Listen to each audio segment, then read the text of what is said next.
Before we begin today's story, let us know in the comment section what time and part of the world you are listening from. Also, if you enjoy today's story, don't forget to like, share, and subscribe. Now, let's begin.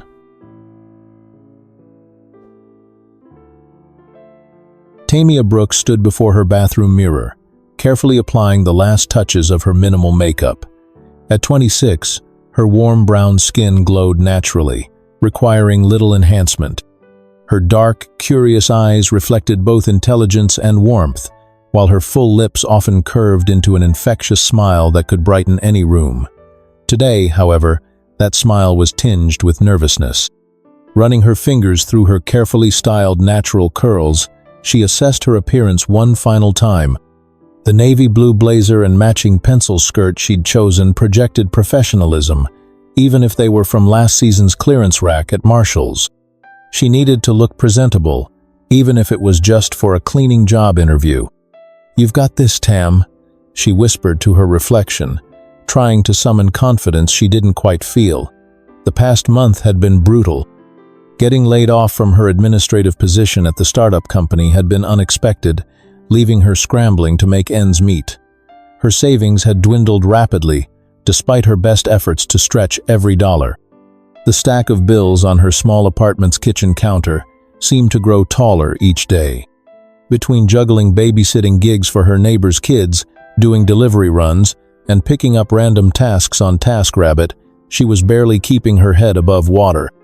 The irregular hours and unreliable income were taking their toll, both physically and mentally. Her phone buzzed with a text from her best friend, Lisa. "Good luck today. You're gonna nail this interview." Tamia smiled, grateful for Lisa's unwavering support. It was Lisa who had connected her with this cleaning position through her cousin who worked at some fancy house. The pay wasn't great, but it was steady work, and right now, that's what Tamia needed most. She picked up her cracked phone, another casualty of her financial situation, as replacing it wasn't currently in the budget. The screen had spiderwebbed after an unfortunate encounter with her apartment's hardwood floor last week. Squinting through the fractures, she tried to make out the address Lisa had sent her. 228 Oakwood Avenue, she muttered, bringing the phone closer to her face. The cracks made some numbers hard to distinguish. She copied what she thought was the address into her Maps app and grabbed her worn leather purse, heading out the door of her small apartment. The bus ride took her to an unexpectedly upscale neighborhood.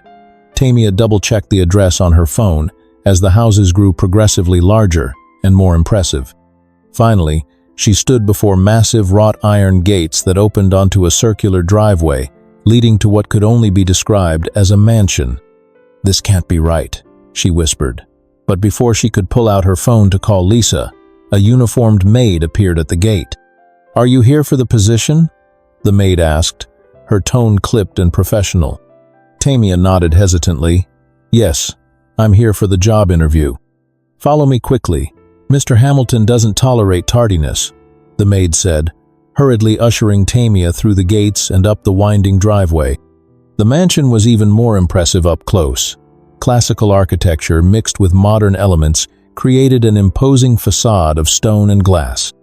Perfectly manicured gardens stretched in every direction, and a fountain featuring classical sculptures dominated the circular driveway. Inside, Tamia's eyes widened as she took in the grand foyer. Crystal chandeliers cast dancing lights across marble floors, and artwork that probably cost more than her entire year's salary adorned the walls. The maid led her to a formal living room that looked like it belonged in a magazine. "Please wait here. Mr. Hamilton will be down shortly," the maid said, leaving Tamia alone in the opulent space. Tamia's mind raced. Something felt off about this whole situation, but before she could pull out her phone to call Lisa, she heard footsteps on the marble staircase. Victor Hamilton descended the stairs with the confident air of someone who had never questioned his place in the world. Tall and imposingly built, he cut a striking figure in his perfectly tailored charcoal suit. His sharp features might have been considered classically handsome, if not for the cold expression that seemed permanently etched on his face.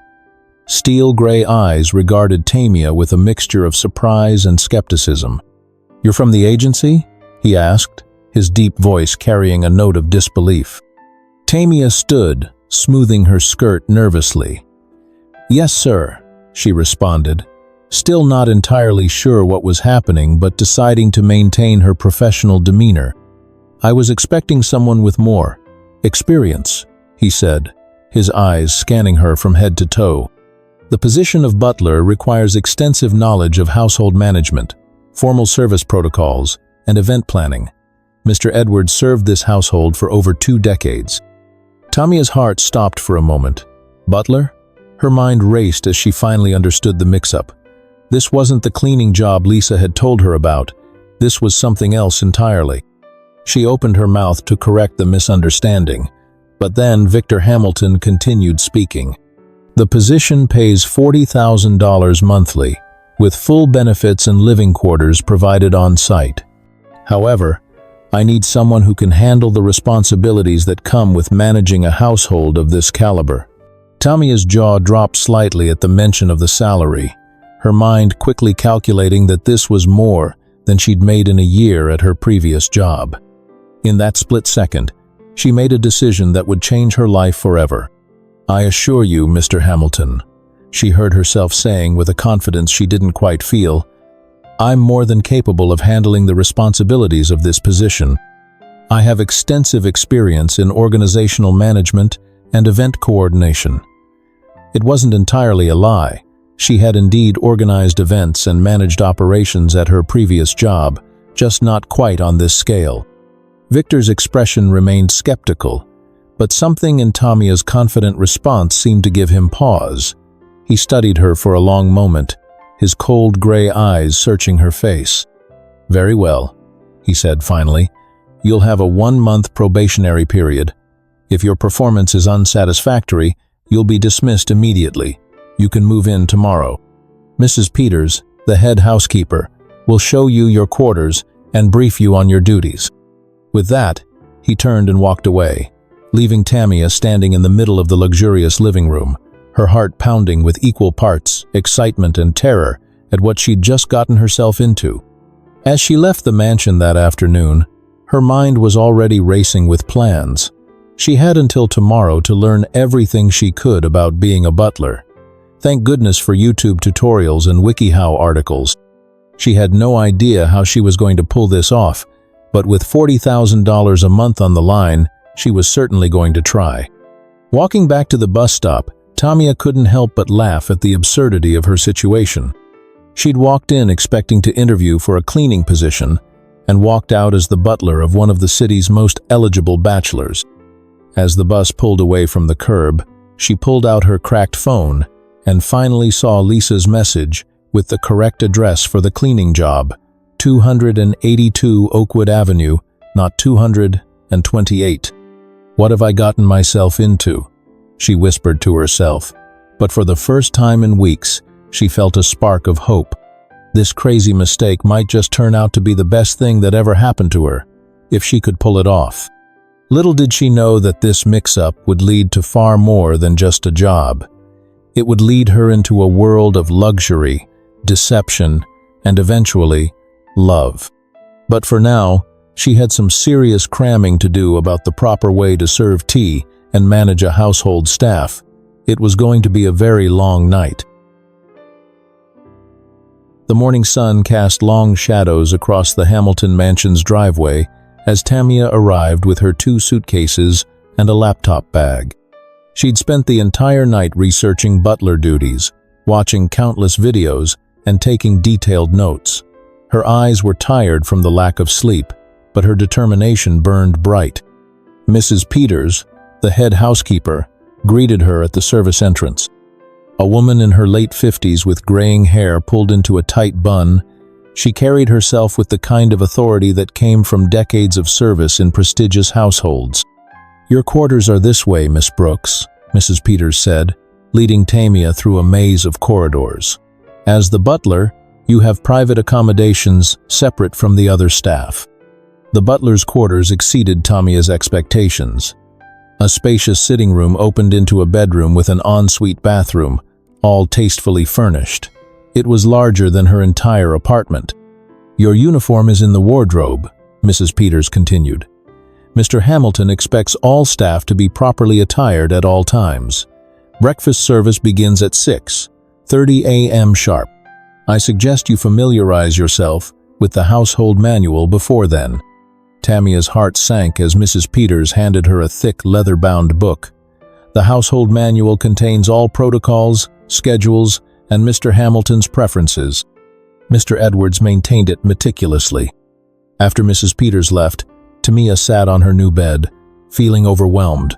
She opened the manual and began reading, her hands slightly trembling. The level of detail was astounding.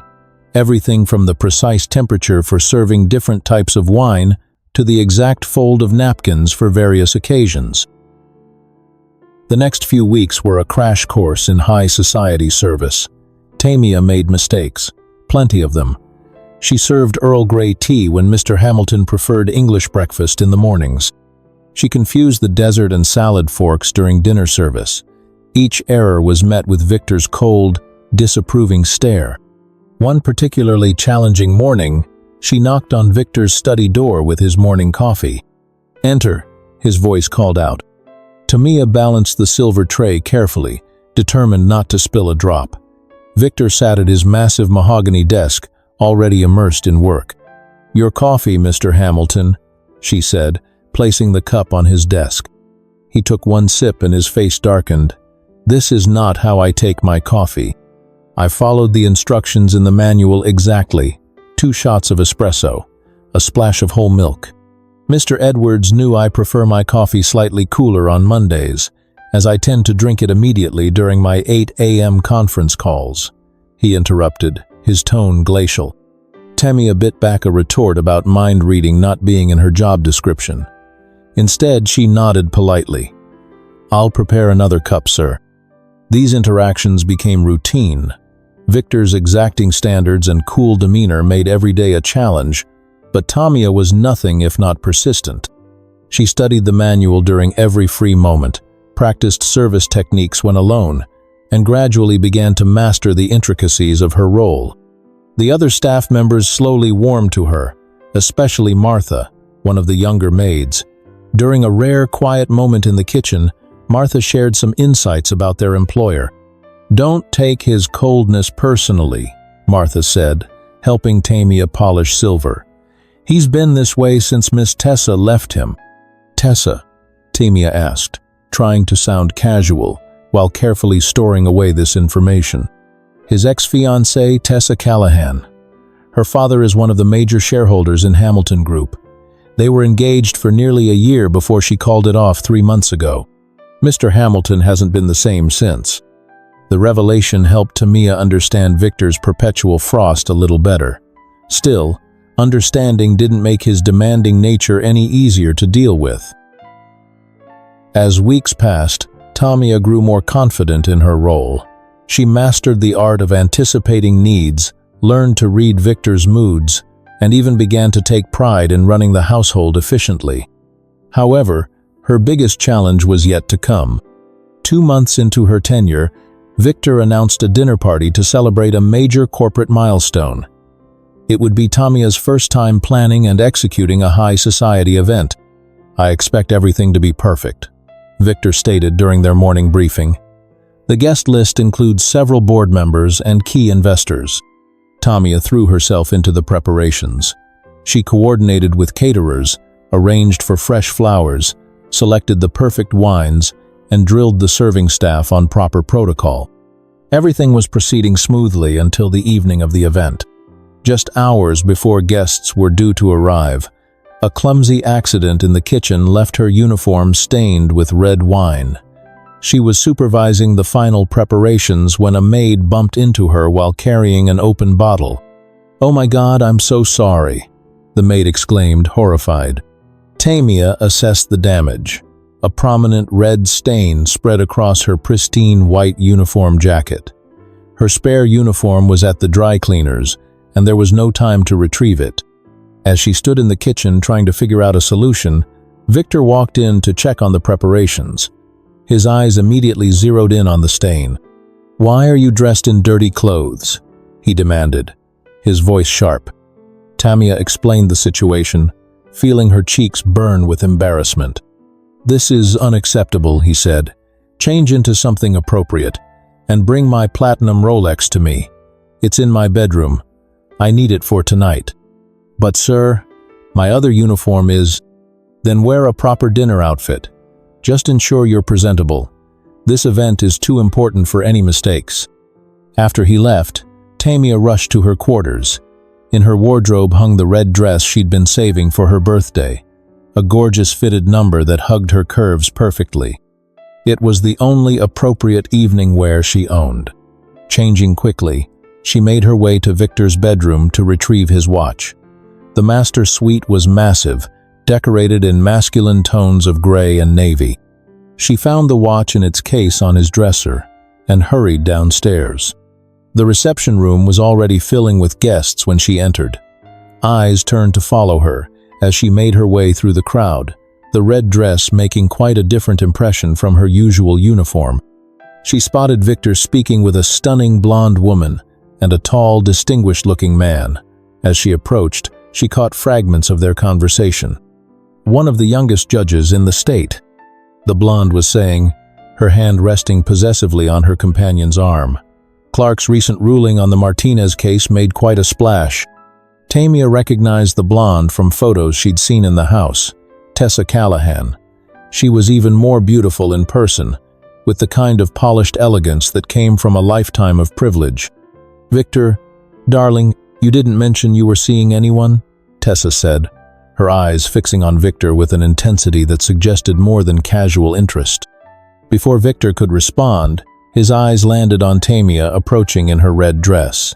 Something flickered in his expression: surprise, appreciation, and something else she couldn't quite read. "There you are, darling," he said smoothly, reaching for Tamia and pressing a kiss to her cheek. His lips brushed her ear as he whispered, "Please play along." Tamia's heart skipped a beat, but years of customer service experience kicked in. She smiled warmly and moved closer to Victor, allowing him to slip his arm around her waist. "I thought your wrist was looking bare," she said, holding up his watch. Her fingers brushed against his skin as she fastened it, and she felt him tense slightly at the contact. "Thank you, darling. What would I do without you?" His voice was warm, nothing like his usual cold tone. Tessa's perfect features tightened almost imperceptibly. "How lovely," she said, her smile not quite reaching her eyes. "And how did you two meet?" "Actually," Victor said, pulling Tamia closer, "it's quite an interesting story." The evening proceeded like a carefully choreographed dance. Victor kept Tamia close, introducing her to his business associates as if they were truly a couple. She played her part perfectly, letting her natural charm and quick wit shine through while maintaining an air of sophistication. When the last guest departed, Tamia supervised the cleanup crew, her mind still spinning from the evening's events. She was gathering the last of the wine glasses when Victor appeared in the doorway. "You looked beautiful tonight," he said, his voice lacking its usual ice. "Thank you," she replied, surprised by the compliment. "Thank you for playing along," seeing Tessa's face. He trailed off, then did something she'd never seen before. He smiled slightly. "Why did we put on this show?" she asked, curiosity getting the better of her. To her surprise, Victor didn't shut down the conversation as he usually would. Instead, he leaned against the doorframe and began to talk.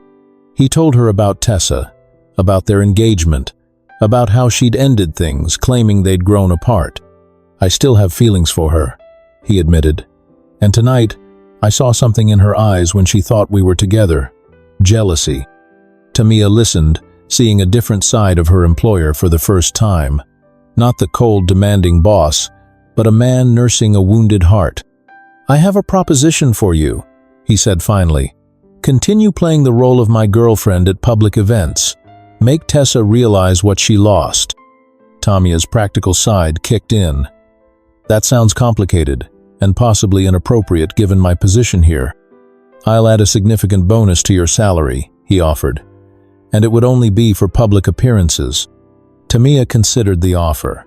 It was crazy, possibly foolish, definitely risky, but something in Victor's expression, a hint of vulnerability she'd never seen before, made her agree. "All right," she said, "but we need to establish some ground rules." As they discussed the details of their arrangement, neither of them could have predicted how this charade would eventually transform both their lives. For now, they were employer and employee, agreeing to a business arrangement. But fate had other plans, and this was just the beginning of their story. Sorry to cut in, but I noticed 90% of our viewers watch our stories till the end, but eventually forget to subscribe. Please, if you're enjoying our story, don't forget to hit that subscribe button. It helps our stories get recommended to more hearts across the globe. Thank you. Now, back to our story. The next few weeks brought a strange new rhythm to Tamia's life. By day, she managed the Hamilton household with growing confidence, overseeing staff schedules, managing inventory, and ensuring everything ran smoothly. But several evenings a week, she transformed into Victor Hamilton's glamorous girlfriend, accompanying him to high society events where they knew Tessa might appear. Their first orchestrated date was at Le Petit Jardin, an exclusive French restaurant where Tessa frequently dined. Victor had arrived at Tamia's quarters that evening with a large box from Neiman Marcus. "Wear this," he'd said, handing her the box. Inside was a stunning midnight blue cocktail dress that probably cost more than her old monthly salary. "I can't accept this," she'd protested. "You can and you will," he'd replied with his characteristic directness. "My girlfriend wouldn't wear the same dress twice to public events." The dress fit perfectly, making Tamia wonder how he'd known her size. At the restaurant, they were seated at a prominent table, visible from most angles. Victor pulled out her chair, his hand lingering on her shoulder a moment longer than necessary. "Tessa always sits by the window on Thursday evenings," he murmured, leaning close as if sharing an intimate moment. Sure enough, halfway through their appetizers, Tessa appeared, accompanied by her usual crowd of socialites. Her step faltered slightly when she spotted them, her perfect composure cracking for just a moment. Victor reached across the table, taking Tamia's hand in his. "Laugh," he whispered, "as if I've just said something amusing." Tamia's laugh came naturally, partly because the situation itself was so absurd. She was surprised to see Victor's lips curve into a genuine smile in response. These orchestrated appearances soon became more frequent. Victor took her shopping at exclusive boutiques, insisting she needed a proper wardrobe for her role. At first, Tamia felt uncomfortable with the extravagant spending, but she couldn't deny enjoying the beautiful clothes. During one such shopping trip, while she was trying on dresses at Saks, Victor actually offered his opinion instead of just nodding absently. "The green one," he said when she emerged from the dressing room in an emerald silk dress. "It brings out the warmth in your eyes." Tamia had been so surprised by this personal observation that she'd nearly tripped over her own feet. Their public outings began to feel less forced as time went on.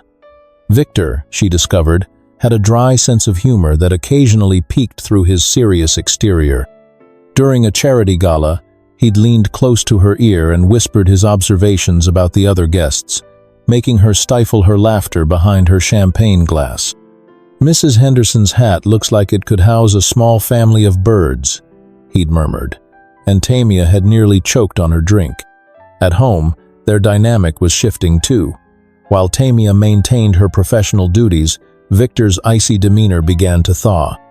He started taking his morning coffee in the kitchen instead of his study, sometimes even engaging in conversation with her as she prepared breakfast. One morning, she'd been humming while making his toast, not realizing he'd entered the kitchen. "That's Beethoven's Moonlight Sonata," he'd said, startling her. "My mother used to play it on the piano," she'd replied, surprised he'd recognized it. "Mine too," he'd said softly. And for a moment, they'd shared a look of understanding. These small moments began to accumulate, creating hairline cracks in the careful walls they'd built between their real and pretend relationships. Tessa, meanwhile, seemed to be everywhere. She'd show up at restaurants where they were dining, appear at every social event they attended, and even started attending Hamilton Group board meetings more frequently as her father's representative. One evening, at the Symphony, Tamia caught Tessa watching them from across the lobby. Victor had his arm around her waist, his thumb absently stroking the bare skin exposed by her backless dress. The touch sent shivers down her spine, and she had to remind herself it was all for show. "She's watching," Victor murmured. "She's always watching," Tamia replied. "Maybe because you keep giving her something to watch." Victor looked down at her, something unreadable in his eyes. "Is that a problem?"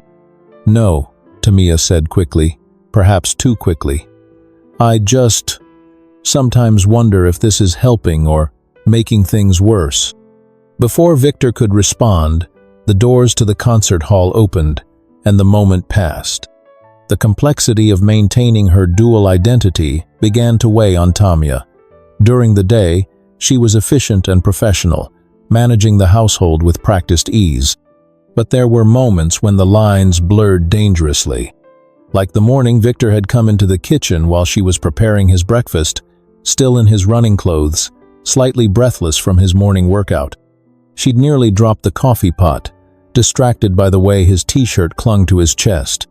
Or the evening when, during a formal dinner party she was supervising, their eyes had met across the room, and for a moment she'd forgotten she was supposed to be invisible, just another member of the staff. The other household staff had noticed the changes too. Martha caught her one afternoon, organizing the wine cellar.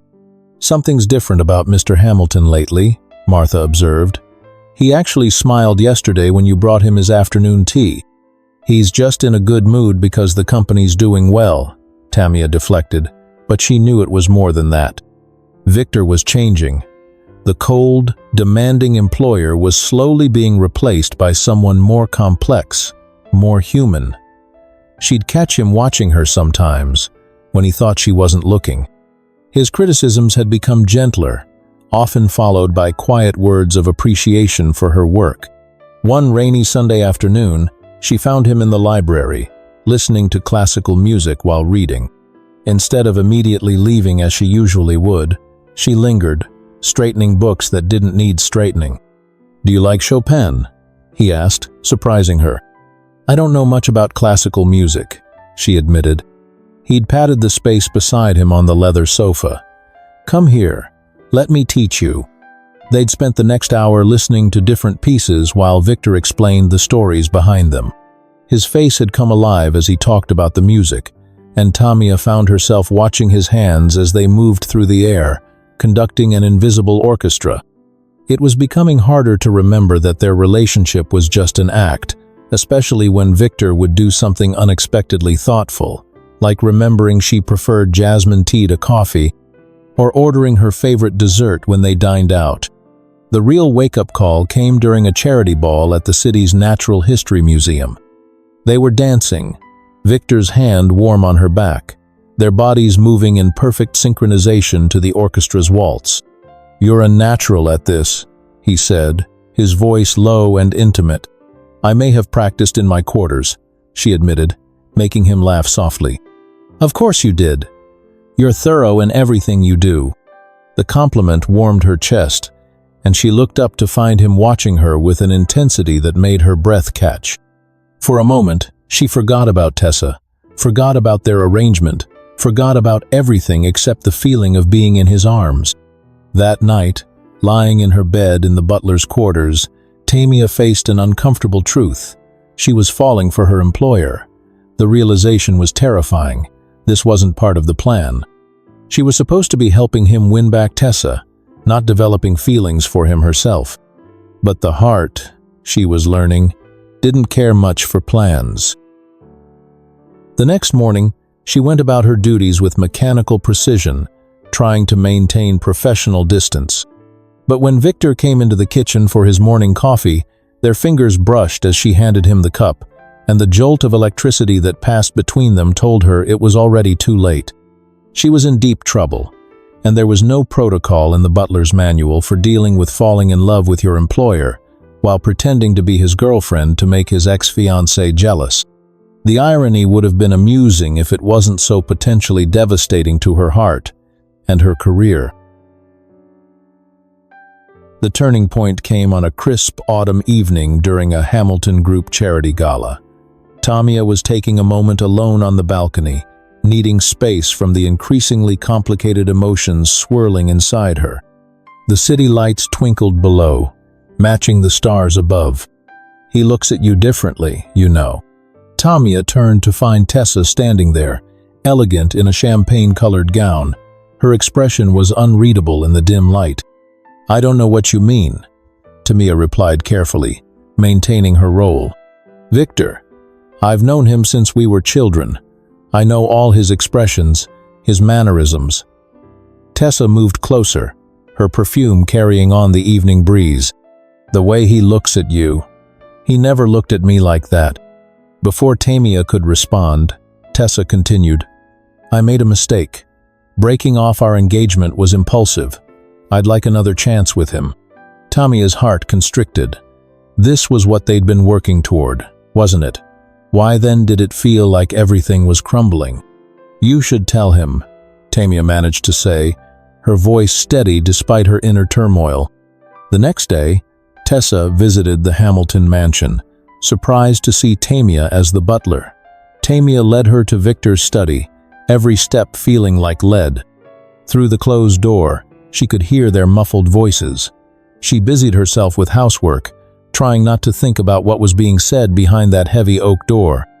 Hours later, Victor found her in the conservatory, tending to the orchids, a task that usually calmed her nerves.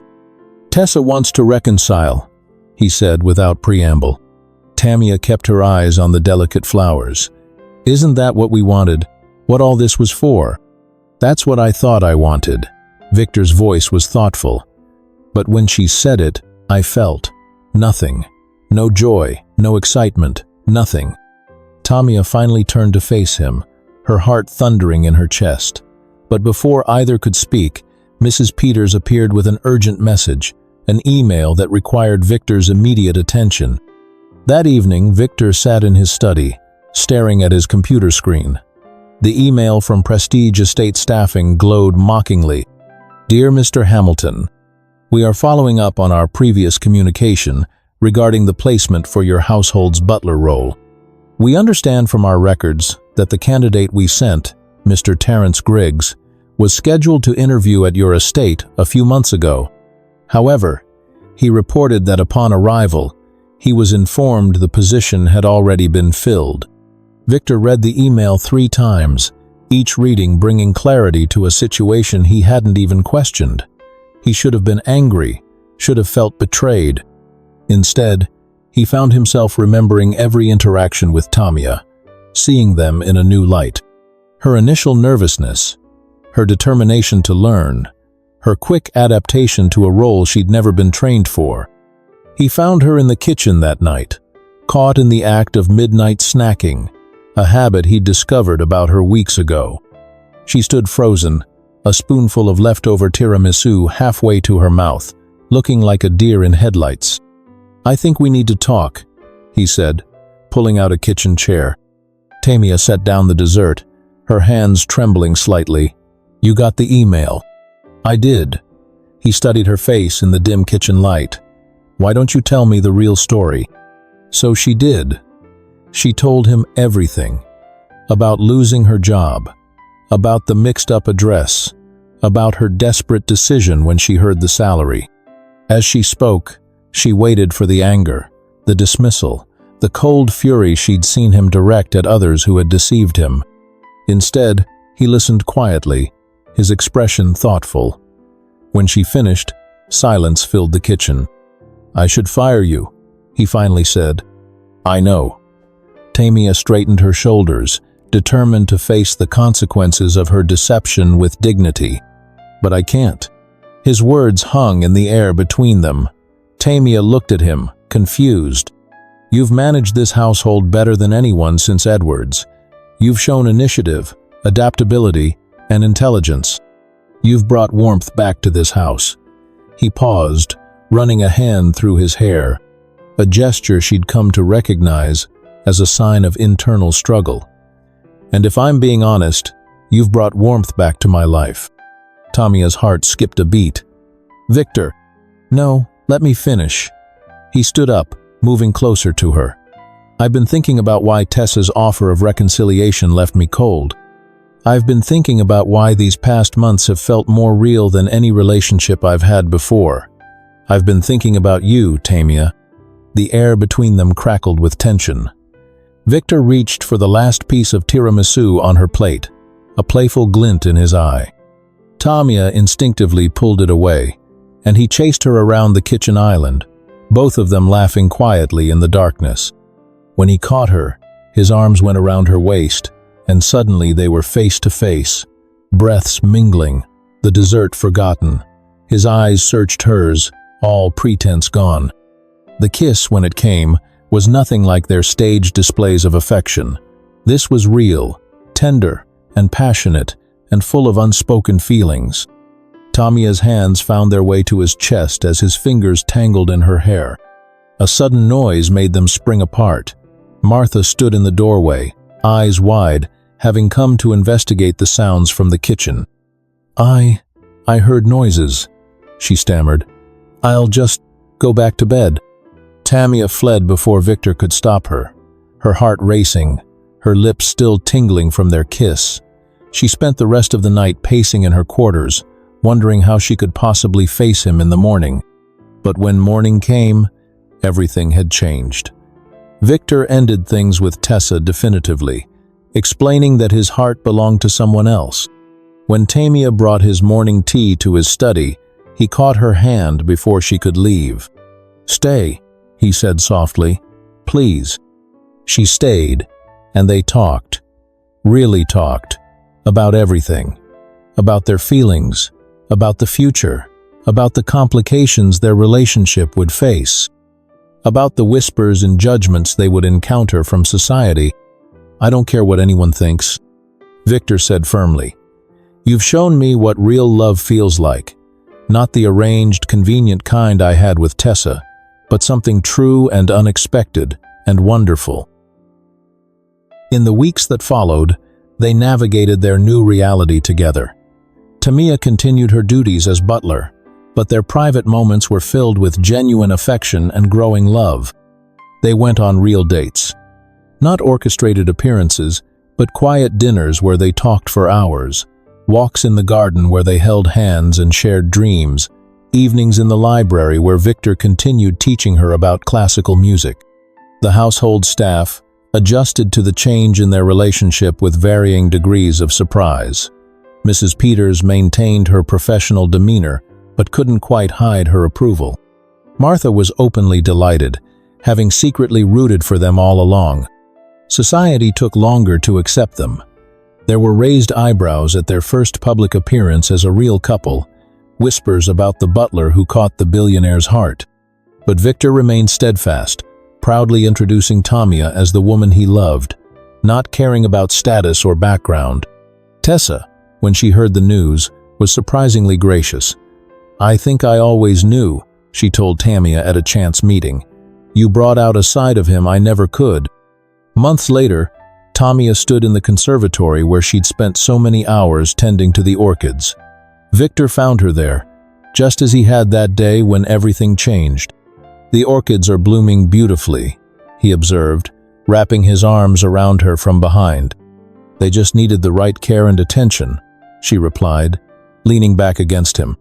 "Like me?" he asked, pressing a kiss to her temple. "Like us both," she corrected, turning in his arms to face him. The afternoon sun streamed through the glass walls, casting them in golden light as they held each other, marveling at how a mix-up of addresses had led to something so perfectly right. As their relationship deepened, Victor and Tamia began planning their future together. The proposal came on a quiet evening in the conservatory, among the orchids that had witnessed so much of their story.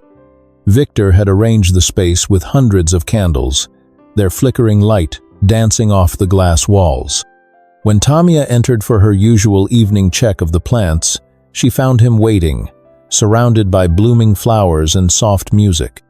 Beethoven's Moonlight Sonata, the piece that had first revealed their shared connection. "From the moment you walked into my life, by complete accident, as I now know," he began, a hint of amusement in his voice. "You've turned my world upside down in the most wonderful way. You broke through every wall I'd built, challenged every assumption I'd made about love and happiness." Dropping to one knee, he produced a ring, not the ostentatious diamond he'd once given Tessa, but an elegant vintage piece with a story behind it. "This was my grandmother's ring. She was also considered an unconventional choice for a Hamilton, but she brought so much joy to this family, like you've brought to me." Tamia, tears streaming down her face, didn't hesitate. "Yes," she whispered, then louder, "yes." The news of their engagement sent ripples through high society. The media caught wind of their story, the butler who captured the heart of one of the city's most eligible bachelors. Some publications tried to spin it as a modern Cinderella tale, but both Victor and Tamia rejected that narrative. "Our story isn't about a wealthy man rescuing anyone," Victor stated firmly in a rare interview. "It's about two people who found each other against all odds and chose love over societal expectations." The wedding planning brought its own challenges. Tamia, used to organizing events for others, found herself on the other side of the equation. She insisted on maintaining her role as butler until the wedding, though Victor thought it unnecessary. "I started this job under false pretenses," she explained, "but I've grown to love it. I want to finish it properly." The wedding itself was a blend of elegance and warmth, much like their relationship. They chose to hold it in the mansion's gardens, where their love had slowly blossomed. The guest list included both high society figures and the household staff, all seated equally, much to some guests' surprise. Mrs. Peters helped Tamia prepare in what had been her butler's quarters. "I knew from the first week," the older woman confessed as she helped with the veil. "No one learns butler duties that quickly without extraordinary motivation. I just didn't expect love to be that motivation." Tamia wore a gorgeous but simple gown that emphasized her natural beauty.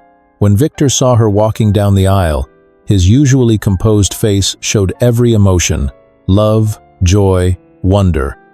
Those who knew him best said they'd never seen him smile so broadly. Their vows were personal and honest. Victor spoke about how Tamia had taught him to see beyond surface appearances and social expectations. Tamia talked about how love had given her the courage to grow beyond her own limitations. "I came here because of a mistake," she said, her voice clear and strong. "But staying and falling in love with you was the most honest thing I've ever done." The reception was held in the ballroom where they'd first danced together. Martha caught the bouquet, while Mrs. Peters discreetly wiped away tears.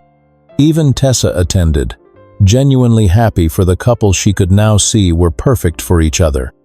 Later that night, after the last guest had departed, Victor and Tamia danced alone in the ballroom to their song, the waltz from that charity ball where they'd first realized their feelings were real. "Mrs. Hamilton," Victor murmured in her ear, "how does it feel to no longer be the butler?" Tamia laughed softly. "Wonderful. Although I might miss catching you raiding the kitchen at midnight."